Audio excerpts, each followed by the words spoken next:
Group 2 పరీక్షల తుది ఎంపిక జాబితా విడుదలైంది. రాత్రి పొద్దుపోయాక ఏపీపీఎస్సీ జాబితాను విడుదల చేసింది. మొత్తం 905 ఉద్యోగాలకు నోటిఫికేషన్ జారీ చేయగా ప్రస్తుతం 891 పోస్టులకు ఎంపికైన అభ్యర్థుల జాబితాను వెల్లడించింది.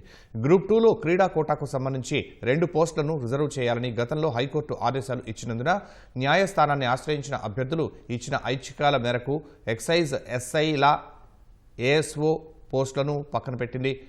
ప్రకటించిన 891 పోస్టుల్లో హైకోర్టు తీర్పును అనుసరించి హారిజాంటల్ రిజర్వేషన్ కారణంగా 25 పోస్టుల్లో మార్పులు జరిగే అవకాశం ఉంది. మిగతా 866 పోస్టుల్లో ఏ మార్పు ఉండదు. 2023 డిసెంబర్ 7న గ్రూప్ 2లో 905 పోస్టుల భర్తీకి ఏపీపీఎస్సీ ప్రకటన జారీ చేయగా 2024 ఫిబ్రవరి 25న ప్రిలిమినరీ, 2025 ఫిబ్రవరి 23న మెయిన్స్ నిర్వహించారు. 2025 ఏప్రిల్ 4న ఫలితాలు వెల్లడించారు.